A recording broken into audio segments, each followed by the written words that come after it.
Bonjour à tous, alors ça fait un moment que je suis pas trop présent sur les réseaux. Aujourd'hui, j'aimerais te proposer un type de contenu très différent de ce que j'ai proposé jusqu'à présent. Alors si tu me connais pas encore, je m'appelle Nathanaël, je suis praticien en hypnose ericksonienne et j'accompagne les personnes qui souhaitent prendre confiance en elles à travers la relation à l'autre et la communication. L'objectif serait de te proposer aujourd'hui du contenu, des articles, des mails, des podcasts, des vidéos dans lesquels on va questionner nos fonctionnements plutôt que d'apporter des réponses toutes faites, qui figent parfois notre représentation du monde. Le but va être d'amener de la souplesse dans nos mécanismes mentaux, que cela soit dans des mécanismes et des croyances sur nous-mêmes, les autres, le monde. Remettre en question ce qu'on croit évident pour créer de nouvelles fenêtres de perception. Bah oui, je suis praticien en hypnose et l'hypnose, ça sert à ça. D'ailleurs, je crois que les plus belles séances ne sont pas celles où l'on apporte des réponses toutes faites, mais où l'on bombarde le sujet, le client, de questions. Le but n'est pas de répondre, mais de créer une réflexion sur nos mécanismes.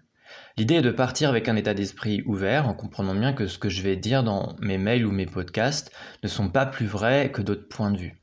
Pour être honnête, j'ai très envie de créer une discussion, un échange avec toi, toi qui fais partie des abonnés. Échanger comme un débat où personne ne cherche à avoir raison ni à avoir le dernier mot parce que c'est pas l'objectif. Un peu comme si on buvait un chocolat chaud dans un café en ville. Ce qui m'intéresse, c'est de confronter nos différentes représentations pour s'offrir l'opportunité de penser autrement, différemment. Alors, à la fin de ce podcast, je t'encourage à partager ton point de vue sur la question que je vais aborder aujourd'hui, en répondant directement dans les commentaires. D'ailleurs, dans l'idéal, ce serait qu'à la fin, j'écrive un article sur le sujet avec différentes réponses des abonnés. Ce serait pas mal, tu crois pas? Alors écrivons un article ensemble. Voilà la question du jour. Je l'ai posté sur mon Facebook récemment et en moins de 12 heures, il y avait plus de 120 commentaires. Je te mettrai le lien en description de la vidéo pour retrouver le post en question. Je me la suis posée parce qu'une personne qui compte pour moi m'a dit que je m'intéressais pas aux autres. Quand tu accompagnes les gens dans le changement, entendre ça, ça fait un peu mal. Alors c'est quoi s'intéresser aux autres? Je plains mes amis hypno que j'ai dû faire chier avec cette question durant ces 6-7 dernières semaines. Ça veut dire quoi exactement s'intéresser aux autres? Est-ce que c'est poser des questions à l'autre? Est-ce que c'est l'écouter, ne jamais parler, le regarder dans les yeux, poser 3 tonnes de questions sur ce qu'il vit? Tu sais, il y a plein de moments où on est naturellement intéressé par l'autre. Quand on rencontre une personne pour la première fois, on est curieux de découvrir comment elle fonctionne. Ses goûts, sa façon de vivre, sa façon de voir le monde, sa façon aussi de voir la vie. Il y a un praticien en hypnose dans mon entourage qui pose sans arrêt des questions sur ce que je vis, quand on échange. Sauf que tu peux pas jouer à ça avec un autre praticien, surtout comme moi. Je voyais bien qu'il était plus en train de chercher à parfaire ses questions qu'à vraiment s'intéresser à moi.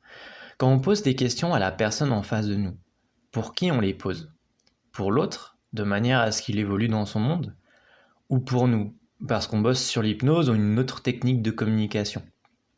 Et les réponses, quand tu poses des questions, tu les écoutes vraiment?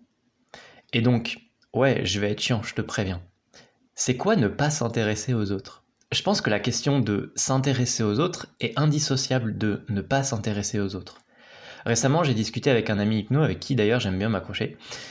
Il m'a parlé de 2 modes de fonctionnement possibles dans une relation. Alors c'est pas les seuls modes bien entendu, c'est une grille de lecture et j'ai trouvé ça intéressant. Orienté objet versus orienté relation. Par exemple, si un client me dit que dans chacune de ses relations sentimentales après la rupture, il ne veut plus revoir la personne et il passe à autre chose, il serait plutôt orienté objet. Mais s'il cherche à entretenir la relation, même s'il n'est plus avec la personne, il est orienté relation. Et apparemment, donc c'est une grosse généralisation que j'avance, c'est pas la vérité, mais les femmes auraient tendance à être orientées relation et les hommes orientés objet. C'est une grosse généralisation, on est d'accord. Pour moi, être orienté objet, c'est être utilisationnel de la relation. Est-ce que cette personne va me permettre d'atteindre mes objectifs? Ou bien, j'ai envie de continuer à fréquenter cette personne, même si elle ne m'aide pas à atteindre mes objectifs. Tu sens la différence? En gros, c'est vouloir poursuivre la relation, même si le cadre de celle-ci change et évolue. Je connais 2 personnes au monde qui ont une façon de s'intéresser aux autres, une façon très particulière. Et c'est toujours surprenant pour moi de le vivre d'ailleurs. Tu commences à parler, elle te pose quelques questions, et tu te retrouves en quelques secondes à faire un monologue où tu as l'impression d'être tout seul. Et la personne s'efface ou disparaît, du moins tu as cette sensation-là. Et lorsque tu t'en rends compte, elle te regarde avec ses yeux, et elle n'a presque pas parlé. Question. Comment tu sais qu'une personne s'intéresse à toi? Comment tu sais que tu t'intéresses vraiment à l'autre? Est-ce que s'intéresser à l'autre, c'est chercher à le comprendre? Donc si tu ne le comprends pas, tu t'arrêtes de t'intéresser à l'autre? Souvent, nous fonctionnons par reflet avec tout ce qui touche aux surfaces de projection et au transfert. Si tu veux en savoir plus sur ce sujet, il y a des superbes vidéos sur la chaîne de l'Arche, l'école d'hypnose dans laquelle je me suis formé en hypnose. Donc je t'invite à aller voir. Sois juste attentif à la phrase que je vais dire dans les prochaines secondes. Il y a de fortes chances que si tu vois une personne adopter un comportement semblable au comportement que toi tu as avec les autres, quand tu t'intéresses aux autres, tu vas en déduire que la personne s'intéresse à toi. Prends le temps de la réécouter. Elle est un peu complexe, je vais même la répéter. Il y a de fortes chances que si tu vois une personne adopter un comportement semblable au comportement que toi tu as avec les autres quand tu t'intéresses aux autres, tu vas en déduire que la personne s'intéresse à toi. À partir de là, on comprend une chose. Si la personne n'a pas ce comportement avec toi, tu pourrais penser qu'elle ne s'intéresse pas à toi, alors qu'elle a peut-être d'autres façons de s'intéresser aux autres. S'intéresser aux autres, c'est quoi? Les questionner sur leur goût, savoir qui ils sont, s'intéresser à leurs émotions, écouter ce qu'ils disent, poser 3 tonnes de questions, les regarder dans les yeux, avoir une intention spécifique dans ce qu'on dégage, adopter la perspective de l'autre, plonger dans le modèle ou la représentation de l'autre, et puis la façon dont on s'intéresse aux autres va changer selon les contextes. Tu vas pas forcément t'intéresser de la même manière si t'es avec ton ou ta partenaire dans le lit que si t'es à la boulangerie en croisant ton voisin. On est d'accord. Et la grande question, est-ce qu'on peut vraiment s'intéresser totalement à l'autre de manière réellement désintéressée? C'est bizarre comme question. Encore une autre. Est-ce que attendre que la personne vienne vers nous est plus judicieux, au risque qu'on pense qu'en posant trop de questions on soit trop intrusif? Et si on a ce comportement et que la personne en face de nous attend qu'on lui pose des questions? Ça donne une situation où chacun attend que l'autre fasse le premier pas pour parler. Ça veut dire quoi s'intéresser à l'autre? Est-ce que c'est s'inquiéter à propos de l'autre, se préoccuper de l'autre, se questionner à propos de l'autre? Et si s'intéresser aux autres, c'était faire exactement l'inverse ou le contraire de ce que tu as l'habitude de faire quand tu t'intéresses aux autres? Dans la mesure où cette chaîne est là pour t'accompagner à prendre confiance en toi à travers la relation à l'autre, je me suis dit que c'était un sujet passionnant à aborder. Alors je te pose cette question et je t'invite à mettre ta réponse en commentaire pour en discuter.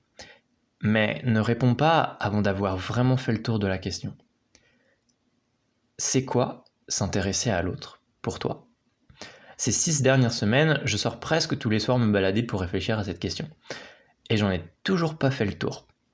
Il n'y a pas de réponse juste à cette question, ni de réponse figée dans le temps. La façon dont tu t'intéresses aux autres n'est pas la même qu'il y a 5 ans. Heureusement d'ailleurs. Et c'est normal parce que tu as changé et évolué. Et ce sera pas la même manière non plus dans 5 ans. Voire même à la fin de ce podcast. Alors voilà, j'espère que ce podcast t'a plu. J'ai voulu changer le type de contenu que je fais habituellement et je t'invite à mettre en commentaire ce que tu en as pensé. Je t'invite aussi évidemment à répondre à la question. Je t'invite à t'abonner à la chaîne si c'est pas déjà fait et puis s'il y a d'autres sujets qui t'intéressent et auxquels t'aimerais qu'on aborde, qu'on se questionne dessus, je t'invite aussi à le mettre en commentaire. En attendant, je te souhaite une agréable journée et je te dis à la prochaine.